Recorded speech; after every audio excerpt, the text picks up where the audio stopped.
All right, let's get right into it. We're tackling the biggest, most important question in the market right now. Is this whole AI boom a genuine, world-changing revolution, or is it just the biggest speculative bubble we've seen in our lifetimes? Well, the crazy thing is, it might actually be both at the same time. Let's break that down. So is this the year 2000 all over again? I mean, are we staring down the barrel of the next dot-com crash? On one hand, you see these trillion-dollar valuations and this wild market euphoria, and it feels dangerously familiar, right? But on the other hand, the technology itself is undeniably real. So to figure out what's really going on, we have to look at two completely different, competing stories. So on one side, you've got the speculative froth argument. This is the idea that it's all just a classic bubble, driven by pure hype. And on the other side, you've got foundational value, the belief that AI is this bedrock technology that's going to totally reshape our economy. So, which one is it? Let's start by making the case for a massive bubble. Okay, argument number one, the bubble. Let's look at the sheer financial craziness, the staggering numbers that are screaming we are in a classic, totally overheated market. First up, let's talk about the Buffett indicator. It's a really simple measure. It just compares the total value of the stock market to the country's entire economic output, its GDP. Well, right now, it's sitting at 217%. Now, to put that in perspective for you, at the absolute tippy top of the dot-com mania, this indicator only hit 150%. We have blown way, way past that level. And it gets even crazier when you look at individual companies. Take a company like Palantir, a huge player in the AI space. Its stock is trading at 125 times its annual sales. Now, just for context, even at the height of a boom, a ratio of maybe 30 or 40 is considered really frothy. 125? That is just on another planet. And when you put it all together on one screen, the picture becomes incredibly clear. It doesn't matter if you're looking at specific stocks like Palantir, or the broader market, or the whole economy, almost every single key metric is flashing bright red, signaling that these valuations are stretched way, way beyond anything we've seen before. And this isn't just happening in the public stock market. Oh no. If you look at the private world of venture capital, the concentration of money is it's unbelievable. More than half of all VC funding this year has poured into AI. Just stop and think about that for a second. One single sector is sucking up more cash than every other industry on Earth combined. But maybe the most telling warning sign of all comes from inside the house. Sam Altman, the CEO of OpenAI, famously said that bubbles happen when smart people get overexcited about a kernel of truth. I mean, when one of the main architects of this whole boom is sounding a note of caution, you really got to pay attention. But, okay, that's only half the story. Now we have to flip the coin and look at the other side, the really powerful argument that this isn't a bubble at all, but a true revolution that's backed by real, sustainable, tangible growth. Okay, so here's the crucial concept. AI is being talked about as a general-purpose technology. This isn't just some new app or a cool gadget. No, this is a foundational economic layer, kind of like electricity or the internet itself, that has the power to transform every single industry. And if you look at it from that perspective, well, then maybe today's massive valuations could actually start to look reasonable over the long haul. And right here, this is probably the single most important difference from the dot-com bubble.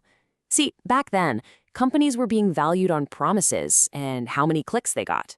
Today, the leaders of the AI boom are generating absolutely massive tangible profits. I mean, just look at the cloud giants. These are the companies providing the raw horsepower that AI runs on. In the last quarter alone, Google Cloud's revenue jumped 34% year over year. Microsoft Azure's rocketed up 40%. This isn't some theoretical future value. This is real money being spent right now because of explosive, real demand for AI. And if you dig into the picks and shovels of this new gold rush, the numbers are even more mind-blowing. Revenue from GPU as a service. We're talking about companies that basically rent out the super powerful chips you need to train AI is growing at over 200% a year. The foundation of this whole thing is incredibly profitable. So what do we do with this? We've got clear signs of a bubble on one hand and undeniable real growth on the other. How can both of these things be true at once? Well, the answer lies in this kind of hidden financial structure that connects everything, creating a system that's both incredibly powerful and, as it turns out, incredibly fragile. It's this thing called circular financing. Let me walk you through how it works.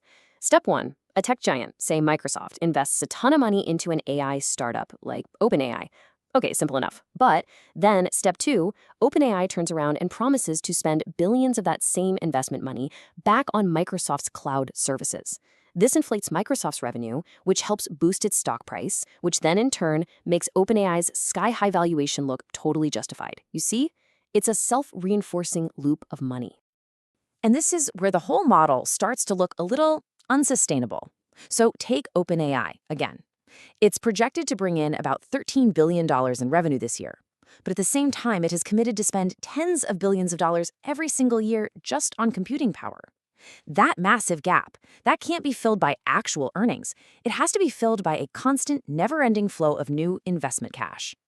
And that creates what people are calling cascade risk. The whole system is so tangled up and interconnected that a problem at just one company could trigger a massive domino effect. So, for example, if a big tech company's AI profits are disappointing, they might cut back on how much they're spending on chips. That would hammer the chipmaker's stock, which then suddenly devalues all the AI startups in the ecosystem. The entire structure could unravel incredibly fast. So, with this really complex picture of real growth all tangled up with these huge systemic risks, how are we supposed to think about navigating this market? Well, it really comes down to understanding the different layers of the AI value chain. Probably the most helpful way to see it is like a pyramid. At the very bottom, the base, you've got infrastructure. Think chipmakers and cloud providers. They have real earnings, they're highly defensible. Then in the middle layer, you have the foundational models, like an OpenAI. This is where that circular financing risk we talked about is the highest. And then way up at the top, you have thousands and thousands of AI applications, which are going to face just extreme volatility and competition. So the key takeaway here is really a strategic one. First, the most durable, solid value seems to be locked in that bottom infrastructure layer.